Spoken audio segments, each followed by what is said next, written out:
कैसे हैं आप लोग। आज के वीडियो में हम क्लास 12 इकोनॉमिक यानी कि अर्थशास्त्र के संपूर्ण किताब से 6 नंबर वाले 12 महत्वपूर्ण प्रश्न को पढ़ेंगे। तो देखिए जो 6 नंबर वाला क्वेश्चन है, ये 6 क्वेश्चन हमारे बोर्ड एग्जाम में पूछता है, जहां से आपका 36 नंबर होता है। तो आज की वीडियो में मैं 12 क्वेश्चन बताऊंगा। इसी 12 क्वेश्चन में से आपके 6 क्वेश्चन बोर्ड एग्जाम में पूछे जाएंगे। तो आज की वीडियो में आपका 36 नंबर कन्फर्म होने वाला है। बस इतना ही आपको तैयार करना है, यहीं से आपका 36 नंबर तैयार हो जाएगा। तो वीडियो में लास्ट तक बने रहिएगा। आज का वीडियो के लिए मोस्ट इंपॉर्टेंट है। अगर आप वीडियो पे नए हैं तो वीडियो को लाइक कर दीजिए, चैनल पे नए हैं सब्सक्राइब कर दीजिए, बेल आइकन को प्रेस कर दीजिए, क्योंकि बोर्ड एग्जाम के हर इंपॉर्टेंट टॉपिक का वीडियो आपको इस चैनल पर डेली मिलता रहेगा। तो ये वीडियो को स्टार्ट करते हैं। देखिए पहला क्वेश्चन हमारा क्या है। देखिए पहला क्वेश्चन है कि प्रत्यक्ष कर का अर्थ लिखिए, इसके प्रमुख लाभों पर प्रकाश डालिए। तो देखिए हमारा क्वेश्चन है, इसका आंसर देखिए किस प्रकार से आपको लिखना होगा। देखिए प्रत्यक्ष कर क्या होता है। प्रत्यक्ष कर कराधान का एक प्रगतिशील रूप है। जो प्रत्यक्ष कर है, ये कर आधान का एक प्रगतिशील क्या है, रूप है, जो व्यक्तियों के बीच समानता को बढ़ावा देता है। कर का अर्थ होता है जो टैक्स होता है, टैक्स का अर्थ होता है कर। तो क्या होता है, जो व्यक्तियों के बीच क्या है, समानता को बढ़ावा देता है। अब देखिए इसके प्रमुख लाभ। देखिए नंबर 1, अधिक आय अर्जित करने वाले व्यक्ति कम आय अर्जित करने वाले व्यक्ति की तुलना में अधिक कर का भुगतान करते हैं। जो जितना अधिक कमाएगा उतना अधिक कर देगा, यानी टैक्स देगा। दूसरा, प्रत्यक्ष कर सरकार के लिए राजस्व का एक महत्वपूर्ण स्रोत है। सरकार इस कर का उपयोग देश के आर्थिक और सामाजिक विकास के लिए करती है। इतना आपको लिखना है इस क्वेश्चन का आंसर। यहां से आपको मिलेंगे 6 नंबर। उसके बाद देखिए दूसरा क्वेश्चन हमारा है कि मांग के प्रमुख निर्धारक तत्व की व्याख्या कीजिए। तो देखिए उत्तर, मांग के प्रमुख निर्धारक तत्व हैं वस्तु की कीमत, उपभोक्ता की आय, संबंधित वस्तुओं की कीमतें, स्थापन्य और पूरक, उपभोक्ता की पसंद और प्राथमिकताएं तथा भविष्य की कीमतों के बारे में अपेक्षाएं। ये सभी जो हैं कारक किसी वस्तु की मांग को प्रभावित करते हैं, जिससे मांग में कमी या वृद्धि होती है। ये होता है वस्तु के मांग के प्रमुख निर्धारक तत्व। अगला क्वेश्चन देखिए क्या है।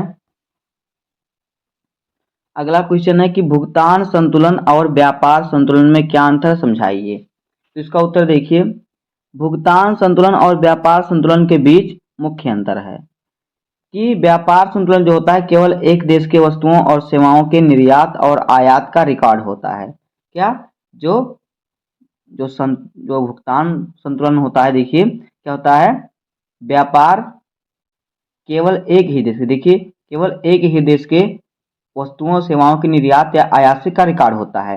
जबकि जो भुगतान संतुलन होता है, जो व्यापार संतुलन होता है, एक ही देश के वस्तु और सेवा के निर्यात या बेचना या खरीदने पे होता है। लेकिन जो भुगतान संतुलन होता है यह एक व्यापक लेखा जोखा होता है, जो एक देश और बाकी दुनिया के बीच सभी आर्थिक लेन देन का रिकॉर्ड करता है, जिसमें व्यापार के साथ साथ पूंजी हस्तांतरण, निवेश और अन्य वित्तीय लेन देन भी शामिल है। संक्षेप में व्यापार संतुलन भुगतान की का ही एक क्या है, हिस्सा है। जो व्यापार संतुलन है ये भुगतान संतुलन का ही एक हिस्सा है। व्यापार संतुलन में क्या होता है, एक ही देश के कितने सामान बेचे गए, कितनी सेवाएं बेची गई, कितनी खरीदे गई, इसका लेखा जोखा होता है। लेकिन जो भुगतान संतुलन होता है ये क्या होता है, ये एक बड़ा लेखा जोखा होता है, जो एक देश और बाकी दुनिया के बीच सभी लेन देन, आर्थिक लेन देन का रिकॉर्ड होता है। आगे देखिए अगला क्वेश्चन हमारा है कि उपभोक्ता प्रवृत्ति से आप क्या समझते हैं, एक उदाहरण देकर और चित्र की सहायता से इसे समझाइए। तो देखिए उत्तर, उपभोक्ता प्रवृत्ति से तात्पर्य है कि लोग अपनी आय का कितना हिस्सा उपभोग यानी वस्तुओं और सेवाओं पर खर्च करते हैं, जबकि शेष को बचाते हैं। इस दो मुख्य तरीकों से मापा जाता है औसत उपभोग प्रवृत्ति यानी एपीसी, जो कुल आय का उपभोग पर खर्च कर किया गया अनुपात है, और सीमांत उपभोग प्रवृत्ति एमसीपी, जो अतिरिक्त आय का उपभोग पर खर्च किया गया अनुपात होता है। आगे देखिए अगला क्वेश्चन। अगला क्वेश्चन हमारा है कि पूर्ण प्रतियोगिता की विशेषताओं का वर्णन कीजिए। तो देखिए पूर्ण प्रतिस्पर्धा की विशेषता आमतौर पर क्रेताओं और विक्रेताओं की उपस्थिति है, जिनमें से प्रत्येक बाजार के आकार के अनुपात में छोटा होता है। कोई भी कंपनी बाजार मूल्य को प्रभावित नहीं कर सकती, क्योंकि किसी का भी बाजार में कोई उल्लेखनीय हिस्सा नहीं होता, बल्कि प्रत्येक कंपनी बाजार मूल्य निर्धारण का को क्या है अपनाती है। कंपनी का जो मूल्य होता है उसी पर वो क्या निर्धारण करती है। तो पूर्ण प्रतियोगिता या पूर्ण स्पर्धा दोनों एक ही बातें हैं। आगे देखिए अगला क्वेश्चन। अगला क्वेश्चन है कि अनधिमान वक्र को परिभाषित कीजिए। अनधिमान वक्र मानचित्र से आप क्या समझते हैं? तो देखिए, अनधिमान वक्र यह वह वक्र है जो दो वस्तुओं के सभी संयोजनों को दर्शाता है जिनसे उपभोक्ता को समान संतुष्टि मिलती है। अनधिमान वक्र मानचित्र इन अनधिमान वक्रों का एक समूह होता है जो संतुष्टि के विभिन्न स्तरों को दर्शाता है। उच्चतर अनधिमान वक्र अधिक संतुष्टि को दर्शाता है, क्योंकि इसमें वस्तुओं की अधिक मात्राएं शामिल होती हैं।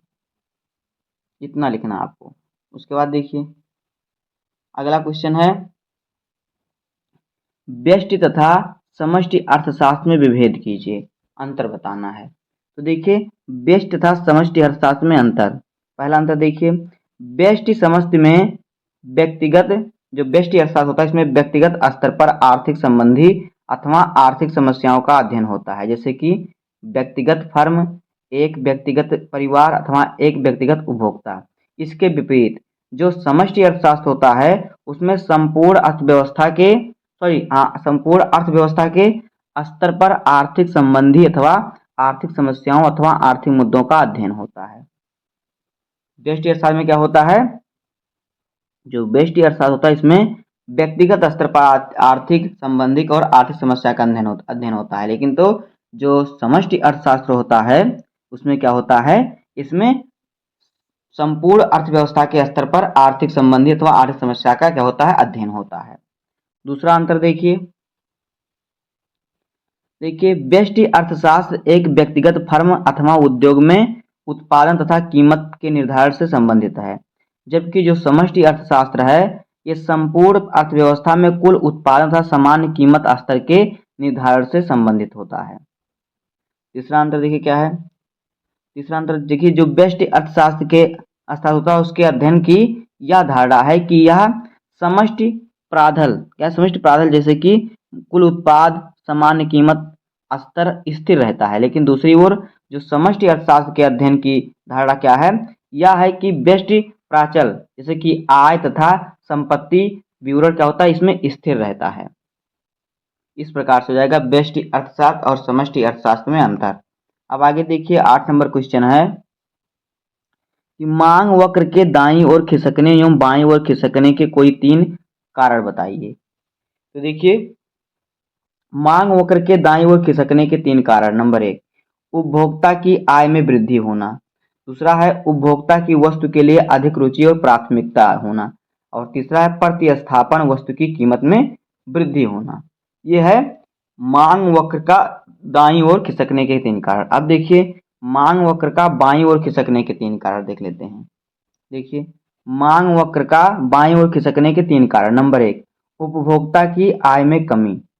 और दूसरा है उपभोक्ता, यहाँ पर उपभोक्ता, देखिए उपभोक्ता की वस्तु के प्रति कोई रुचि या प्राथमिकता ना रहना। और तीसरा है प्रतिस्थापन वस्तु की कीमत में कमी होना। आगे देखिए 9 नंबर क्वेश्चन है कि हासमान सीमांत उत्पाद का नियम क्या है।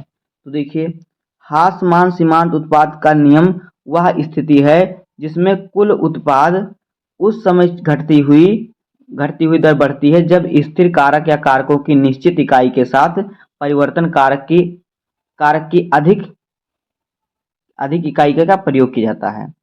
इस स्थिति में परिवर्तनशील कारक का सीमांत उत्पाद कम हो जाता है और घटते कारक के प्रतिकर निम्नलिखित कारणों से बना होता है। देखिए, जो घटता कारक होता है उसका जो प्रतिफार होता है निम्नलिखित कारणों से होता है। देखिए किस कारण से होता है। नंबर 1, कारकों का बंधा या स्थिर होना, कारकों का बंधा होना या स्थिर होना।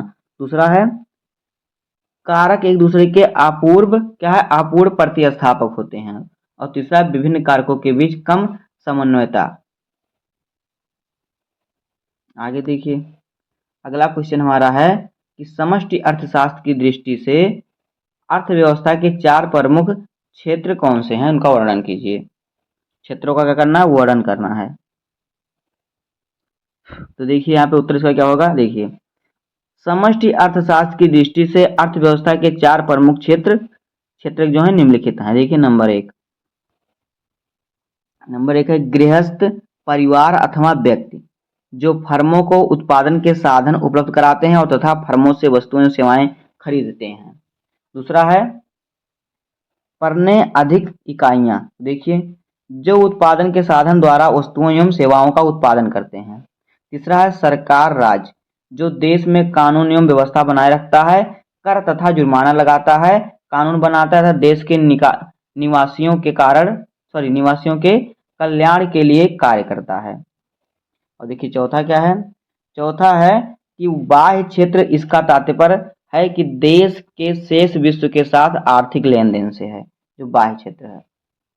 अगला क्वेश्चन 11 नंबर क्वेश्चन क्या है, 11 नंबर क्वेश्चन हमारा है कि कारण बताते हुए निम्नलिखित को मध्यवर्ती उत्पाद अथवा और अंतिम उत्पाद में वर्गीकृत कीजिए। नंबर एक है स्कूल द्वारा खरीदा गया फर्नीचर, और दूसरा है स्कूल द्वारा खरीदे गए चाक या फिर डेस्टर, क्या है, डेस्टर रहेगा यहाँ पे। तो देखिए नंबर एक ए वाला है कि स्कूल द्वारा खरीदे गए फर्नीचर। तो देखिए जो स्कूल द्वारा खरीदा गया फर्नीचर होता है एक अंतिम उत्पाद है, क्योंकि स्कूल फर्नीचर का अंतिम प्रयोगकर्ता होता है, क्या है, अंतिम प्रयोग करता है, तथा फर्नीचर में और कोई मूल्य वृद्धि नहीं की जानी है। इसे निवेश व्यय माना जाएगा, क्योंकि स्कूल द्वारा फर्नीचर का प्रयोग कई वर्षों तक किया जाना है और इसका मूल्य भी ऊंचा होता है। जो फर्नीचर वो बेचने के लिए तो ले नहीं रहा, वो अपने आप यूज करने के लिए, उसको एकदम पूरे तो खराब नहीं होगा, वो यूज किया जाएगा, उसके बाद वेस्ट हो जाएगा। बी है स्कूल द्वारा खरीदे गए चाक, डस्टर आदि, ये मध्यवर्ती वस्तुओं की खरीदी होती है, क्योंकि वर्ष के दौरान इनका उपयोग मूल्य वृद्धि की प्रक्रिया में होता है, कभी मूल्य बढ़ता है कभी घटता है। अब आगे देखिए अगला क्वेश्चन है कि मुद्रा के मूल्य का संचय कार्य का महत्व बताइए। तो देखिए मूल्य के संचय का अर्थ है धन का मुद्रा के रूप में संचय करना। मूल्य के संचय का अर्थ है धन का मुद्रा के रूप में संचय, नहीं धन का पैसे के रूप में इकट्ठा करना। जब मुद्रा प्रचलन में नहीं थी तब लोग मूल्यवान वस्तुओं के रूप में संचय करते थे। देखिए जब क्या है, जब जैसे कि पैसा नहीं बना था तो लोग सोना चांदी इकट्ठा करते थे। इस प्रकार के संचय में उन्हें संग्रहण और परिवार की कठिनाइयों का सामना करना पड़ता था। मुद्रा के विकास से लोगों को अपने धन को बचाने का एक अति सुविधाजनक साधन प्राप्त हो गया, क्योंकि जो मुद्रा है, मुद्रा में निम्नलिखित विशेषताएं पाई जाती हैं। देखिए नंबर एक, मुद्रा के रूप में क्या है, बदल को एक स्थान से दूसरे स्थान तक आसानी से लाया ले जाया जा सकता है, विशेषकर पत्र मुद्रा, यानी जो पैसा होता है। दूसरा है पत्र मुद्रा, यानी जो नोट होता है उसे पत्र मुद्रा कहते हैं। उसके बाद देखिए